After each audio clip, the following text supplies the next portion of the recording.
America worships power, and I have some thoughts about what to do about that.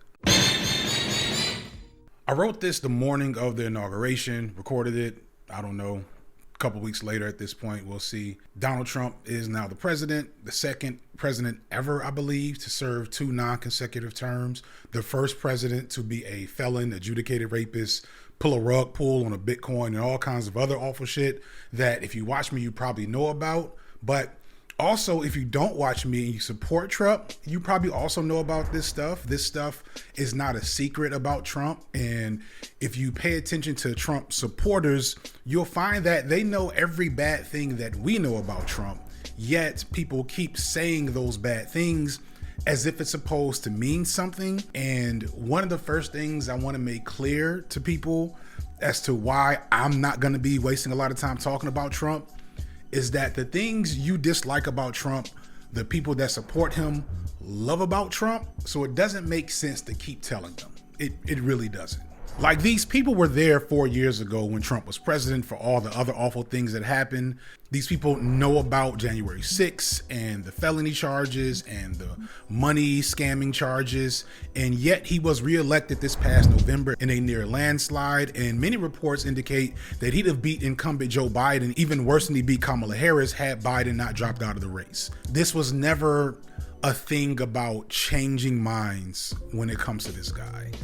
And you might be asking, why? Why can't a man with 1 failed term as a president, a history and litany of business failures, criminal activity, and of course treason ever become president again? Well, most of it can be summarized in this image. Him standing up after an attempted assassination, looking quite powerful and iconic. You can't deny that considering the context of this moment.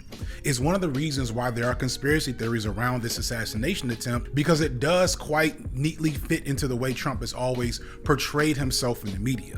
If you're one to pay attention to the semiotics of Trump, you'll notice that Trump takes great measures to always look almost cinematically powerful in public, despite his obviously bizarre appearance in general, especially at critical moments, like when he returned from the hospital after recovering from COVID, or requiring that his mugshot for his Georgia trial be taken only after he has appropriately prepared himself. It's a very intentional tactic that is a part of his brand and political appeal. Trump always has to be seen as having the upper hand, regardless of the reality of the situation. That's why he never apologizes, never backs down, never takes blame, never takes accountability. He says the most ridiculous things, but never addresses their ridiculousness. He just says, no, that's actually right, what I said, even if it's something complete nonsense, even if it's gibberish. The disinfectant, where it knocks it out in a minute, 1 minute. And is there a way we can do something like that? By injection. It's still correct because Trump is always correct in his head and in the heads of his fans. To a sensible person, this is awful. This is not what you want in a leader. But to a lot of Americans, this strong man persona is exactly what they want, what they think America needs, and what they aspire to in themselves. Now, if you've watched some of my older videos about insert rapper or media figure here, some of that might sound familiar. A lot of what I just said about Trump can be said about the fans of a lot of famous figures, whether it be your favorite rapper from Toronto. It's been a long fight. It's been a long fight, and I just had to have a warrior spirit, and that's all. Or Chicago. Or maybe your favorite singer from Texas, or streamer currently involved in a weird sex case, or manosphere sex trafficker. While everyone with the Stan following isn't necessarily toxic with that following, the ones that do know how to weaponize their toxic Stan base do really, really bad things, hence our new president. I know some of y'all didn't like me using this term before, but I have to again. I'm gonna have to double down here. Americans are a bunch of betas. America worships power. We're all a bunch of bratty subs.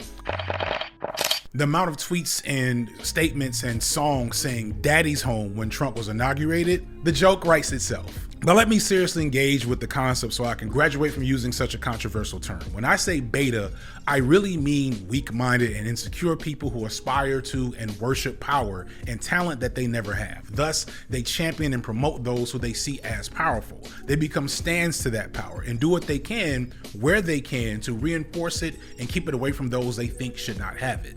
What fans of certain guys fit that description? Trump, Elon Musk, Kanye West, Jordan Peterson, Drake, etc. I'm not saying there's no one that genuinely appreciates the work of these figures in some weird form or fashion, but you'll notice they attract a certain type of stan who literally will spend their free time on the internet harassing people who don't like their fave or dare to criticize them for saying anything negative about them. They feel like criticism of this figure is criticism of them because they've attached themselves to this image of this powerful myth that they've created, partly in tandem with the actual figure. Again, Trump, Elon, Kanye all present themselves as higher than normal beings because they know that that gets this particular fan base going. And this is why if you've ever tried to reason or argue with these types, you realize pretty quickly you're just talking to a brick wall and there's no way to actually talk sense into them. And this is also why I think this particular Trump term is already starting to feel different. And in some ways that's good. And it's also, again, why I'm not gonna bother talking about Trump a lot in my content for the next 4 years. Don't get me wrong. Trump has already started out doing all the worst things we feared, gutting DEI programs, although I need y'all to understand that DEI was always trash. Like, the main people that are going to get hurt from DEI programs are white women, and I don't wish bad upon those white women, but understand the real purpose of DEI was never being met anyway, but that's maybe another video. He's pardoning domestic terrorists, they're attacking LGBTQ and trans people, and of course deporting countless immigrants across the country. And so there is resistance to that, but the public resistance, the amount of attention that people are paying to this, doesn't seem to be as significant. And this isn't necessarily a good thing, but I do think it might have some potential benefits. One of which is neutering one of Trump's main appeals, the fan base that loves to see how upset we get at everything he does. One of the main appeals for this fan base of any given figure that I just mentioned is the idea that they and their faves are hated. It gives them a collective identity. It imbues them with a sense of power. It's why those folks will go out of their way to be in spaces that don't want them just so they can troll and gloat about their presence there so that they can ruin people's moods and fun. It's why they mark themselves so explicitly. That red hat that we see, that's on purpose. They want to be identified and want to be understood that they are part of that group, that you are not, and that they don't care.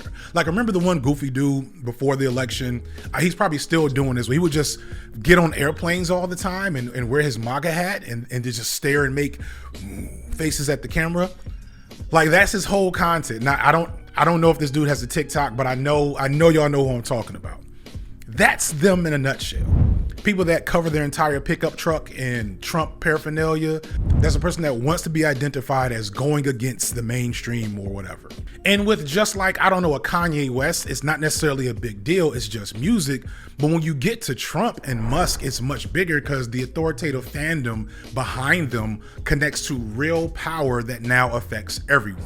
But now I think people having went through at least one Trump term and the general lack of belief that people have in investing in and being fans of Democrats right now, it feels like a lot of opponents of Trump and what he stands for are just calmly bracing themselves for the next 4 years. They're not producing the same outrage cycle that I know existed back in 2016. It almost feels like apathy, and that's not good, but there maybe is a positive byproduct. To be clear, we don't need actual apathy. I want to make sure people understand that apathy and doomerism is not useful. Someone recently said, shout out to wherever you are. I'm sorry, I can't remember where I got this from. I watch a lot of YouTube and talk to a lot of people. Doomerism is just giving yourself permission to give up. That's what it is. And we don't need that. That's not helpful. That's not useful. People that are most prone to doomerism are often people that will survive the situation regardless of what happens. And that is not being a true ally to those out there that are going to be most affected by what's happening. So we don't need doomerism, but what we need is to channel the energy that you would put into performative activism and protest marches and mean comments and Twitter fights into local community engagement, political education, and organizing. That's what we need going forward. Just want to make that clear. But I do think that starving this particular population of fans' attention and fuel is a good thing. So much of what the right has built their current media and political strategy on is transmuting our attention and anger towards them into motivation for their base. Shout out to my favorite moderate, suddenly leaning a little bit more left, brother Kamal, he said something on his stream last night where basically he's realizing that conservatives only care about the fact that the left is cringe. They're not even engaging with the reality of what conservatism and the right wing is doing. They just care about addressing the cringe. This is not a logical or like high-minded analysis from them, but it does speak to something about the fact that they don't actually care about the politics or reality of the situation here. They just want our attention and energy. And if we starve them of that, we're doing something to starve them of momentum. And I think I recognize this, and this is one of the reasons why I'm not going to be doing much Trump content going forward. Not just for my own mental health, which obviously I care about, but because there will be enough attention given to him by other creators, by the actual news cycle. They will report on his activities, and thus I don't think a lot of extra content is necessary. I don't plan on being a part of that ecosystem. And I think the fewer people that are, the better.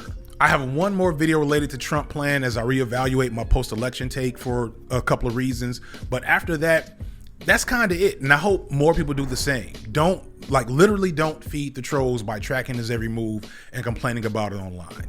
Channel that energy into work. Organize can start simply in creating a group chat amongst peers and neighbors to do whatever you all need to get done to survive the situation. I know not everyone is in an area with organizations, but you can still identify ones that you're not connected with and send them a few dollars, or coordinate resources, or just join a mailing list.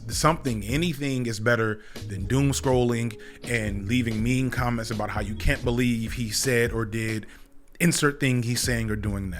Now, one thing I think people are going to be looking for is media to help understand and engage with the reality of what's going on here. And one suggestion I have is a documentary, Boomers, which you can only find on my streaming service, Nebula. In Boomers, Tom Nicholas goes through a thorough examination of the boomer generation, which is, low-key baby boomers, but also mostly Gen Xers, because most of the boomers are dead. Probably a good thing. It's dope on a few levels. One, because it takes a balanced and very honest look and critical look at generations of people greatly responsible for the state of the world as we see it right now. But most significantly is an example of the elevation of quality and ambition going on at Nebula. Tom is one of a few Nebula members who's taken all that he's learned from making independent, high-quality video essays on YouTube and brought it to making independent, high-quality content on Nebula, except elevating it. For those who don't know, Nebula is an independent streaming service created by YouTubers like me to be a home away from the draconian laws and restrictions of YouTube. If you watch enough of me, you'll notice a ton of self-censorship due to YouTube's various rules around curse words or inappropriate topics. For example, probably the best B-sides video I did from last year, a short analysis on the career of former Goon film star Brian Pumper, was heavily censored, heavily taking a lot of things out, and it was still demonetized because I was talking about a certain genre of film. But that's fine, because Nebula has had my back and allows me a place to put those videos uncut. That said, Nebula is changing. Nebula has been expanding more and more into original content, but with bigger and better budgets to expand on the talents of some of your favorite creators in a variety of ways. For example, the travel reality show, The Getaway, featuring foreign men in the foreign land, and Patch from Tears Zoo. There's also the surrealist adventure Night of the Coconut, and lots of other docuseries from topics on sex and media to Middle Eastern conflicts, etc. And this is all happening independently because Nebula isn't owned by Google or any other media entity. We have no fear that our CEO is going to go to a meeting with Trump or switch up on us for big tech dollars. This is all made for creators like me, benefiting creators like me because of viewers like you. So to help us on this evolution, please use my link in the description to sign up to Nebula for 40% off for a year or monthly or even lifetime subscription. You'll be supporting the growth, not just of my channel, but of creators like me to continue to go beyond the limitations of YouTube and modern media as a whole. Thank you so much to Nebula for sponsoring this video. Thank you for watching this far. I'm FD Signifier, and this has been Lightwork. I don't think that's necessarily not a good thing. I am a professional YouTuber. Oh, we gotta do the ad read. Almost forgot the ad read.